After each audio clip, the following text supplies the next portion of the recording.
58%, 116%.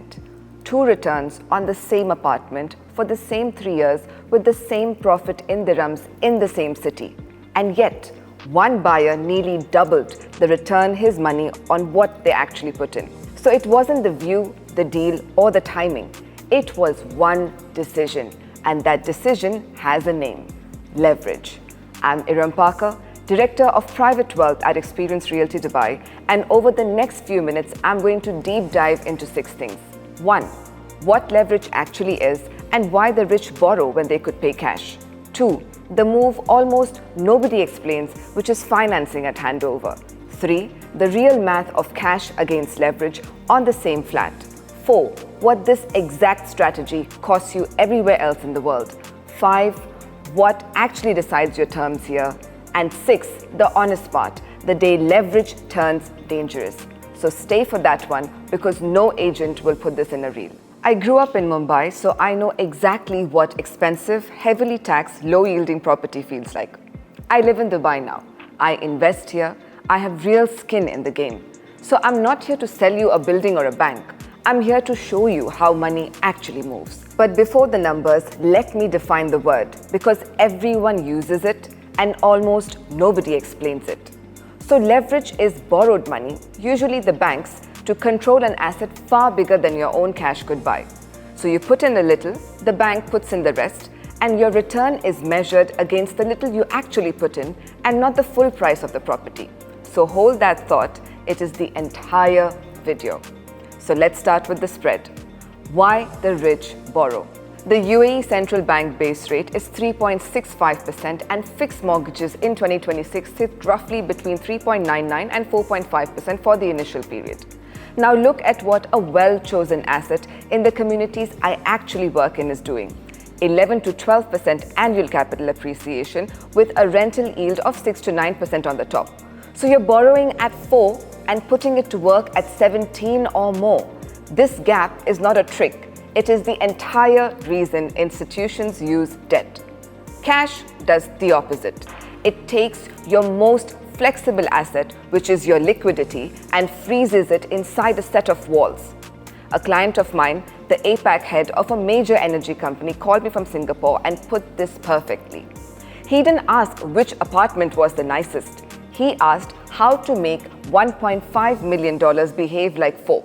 This is the difference between a buyer and an investor. And here is the part most people miss. Those central bank loan caps everybody complains about, they're not there to limit you. They are there to protect you from yourself. And they are exactly why this market did not detonate the way Dubai did in 2009. So rich does not mean paying for everything. Rich means knowing whose money to use. The people who pay for a single unit in cash are rarely the ones building portfolios. They are the ones who actually call me 3 years later asking why their money has been asleep. And honestly, their money is not nervous about the interest rates, but it's not doing anything interesting enough to be nervous about. Now, let's move on to the part nobody explains, which is financing at handover. So while a project is under construction, the central bank caps any mortgage at 50% of value. And most banks will not finance off-plan for a non-resident at all. So during the build, you are on the developer's payment plan, and you typically pay 40 to 50% of the prices across construction. That part is real money and you plan for it. Then the handover arrives and everything changes. The property is now a completed, registered asset. So it can be valued, mortgaged on standard terms, and rented. So instead of settling the bank in cash, you take a mortgage on the finished unit and let the bank fund what is left to complete.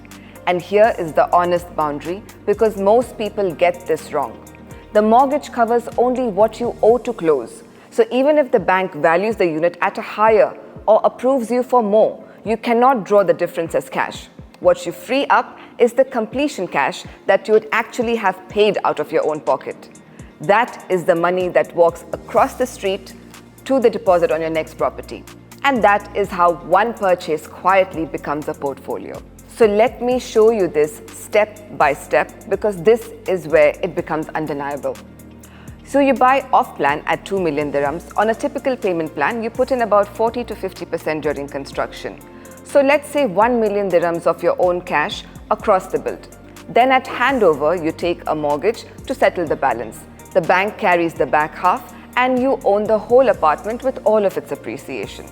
Over 36 months, 11 to 12% annual appreciation on a 2 million dirham unit compounds to roughly 735,000. So a conservative net rental yield near 7% once the unit is handed over and tenanted adds about another 420,000 on top. So the total gain you're looking at is almost 1.15 million dirhams based on current market trends, and this is not a promise, it's just based on the market trajectory. Now let's compare, because this is the whole point. The cash buyer put in about 2 million and made 1.15 million. So that's a 58% return. Quite respectable. The leverage buyer, on the other hand, put in half that, around 1 million, and made the same 1.15 million because they own the same apartment. But it is 116%, nearly double the return on the identical flat, and the only difference is that the bank funded the second half. And before someone reaches for the calculator in the comments, yes, the bank charges interest on its half. And at today's rates, that is roughly 40,000 dirhams a year, and a 7% rent pays it with room to spare. That is what a positive carry means. So even after the bank takes its cut, you're still comfortably north of 100% on your money. The gain itself stays locked in the asset until you sell or refinance. But the completion cash you never had to spend is free the moment you finance instead of paying cash, and that freed capital is the whole game. Now, you could absolutely run this yourself, but most people who try still end up coming to someone like me, because the answer depends on your cash flow, your business, your lifestyle, your life stage, your requirement, and above all, your exit. The math is simple. The fit is not, which is exactly why the asset you choose matters more than the loan you take. So what does this cost everywhere else? Leverage only matters if you keep what is worth keeping. So let me put Dubai next to places a buyer like this actually compares it with. And I will start at home because I grew up there. Mumbai, I love that city, but the math is brutal. And I say that with the utmost affection. Around 6% stamp duty just to buy. Rental yield, if you're lucky, sits between 3 to 4% gross, amongst the lowest of any major city on earth.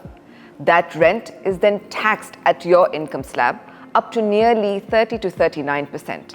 And when you sell, long-term capital gains takes another 12.5. So a flat in South Mumbai can cost more per square foot than prime Dubai, and you pay half the yield. So you're not earning there. You are parking your money in the most expensive traffic jam in the world and paying tax to watch it sit still. London. The non-domicile regime that made Britain a magnet for global money was abolished in April 2025. So worldwide income and gains are now in the net, and estates face 40% inheritance tax. Buy as a non-resident and stamp duty runs to 19% at the top rate once you stack the standard bands, the 5% second property surcharge, and the 2% non-resident surcharge. A serious slice of price is gone before the lift even starts working. So forget the headlines about whether the millionaires are fleeing. Those numbers can still be argued over, but the tax tables can't. New York. A foreign national who is not US domiciled gets an estate tax exemption of just $60,000. Not 60 million, 60,000. Above that, Washington can take up to 40%. So when you sell, a rule called FIRPTA holds 15% of gross price on the way out, with the capital gains and the state taxes on the top. And a property tax bill lands every single year you own it, often a 1 to 2% value forever. So you don't really own it. You rent it from the country indefinitely with a mortgage on top, which technically means you're dealing with two landlords and neither of them is you. Singapore. A foreigner pays additional buyer stamp duty of 60% on any home, whether it's their first or 15th. So on a $1 million apartment, that is $600,000 before a single other fee. And UBS has flagged the market for elevated bubble risk on the top. Now Dubai. You pay 4% land department transfer fee once. No annual property tax, no capital gains on exit, no income tax on the rent, no inheritance tax on the estate. So when you borrow here, the spread you earn stays yours. Everywhere else, you're quietly splitting it with the tax office. And a detail most people miss? Since February 2026, the Property Golden Visa no longer requires that large upfront payment. So a 2 million dirham property earns you a 10-year residency, even with a mortgage sitting on it. And once you are a resident here with your income banked here, your financing ceiling can lift to as much as 80%. So the very act of settling here upgrades the terms on which you buy the next one. This is a city that put property titles on a blockchain before most countries finished digesting their land registry. So Dubai does not announce the future, it quietly files the paperwork. So what decides your terms? Here is what actually sets your rate. It's not your passport, not your bank statement. It's your income credited into a UAE account that makes you a resident client with the best rates and the maximum leverage because the bank can watch it arrive every month. So income banked abroad makes you a non-resident client. Still competitive, just lower leverage and a bigger deposit. So a residency stamp on its own does not move your rate because residency is just the door. Where your income is banked is the key that turns it. One caution, so you don't overpay your deposit, the central bank caps are identical at every licensed UAE bank. So a resident expat borrows up to 80% under 5 million dirhams and 70% above that. The non-resident figure is set case by case. So if any agents who quotes you an exact non-resident number has probably not spoken to the bank yet. Now the honest part, when debt turns dangerous. So leverage is a multiplier, and it multiplies a bad decision with the same enthusiasm as a good one. 3 things you have to respect. First is the rate risk. That comfortable fixed rate converts into a variable one linked to EBOR, which is the Emirates interbank rate after the initial period. The EBOR is benign today, but it sat above 5% as recently as 2024. So do stress test your repayment at that level before you sign, not after.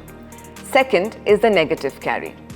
If you leverage a high supply speculative unit whose rent cannot even cover a loan, your debt then turns from an engine to an anchor.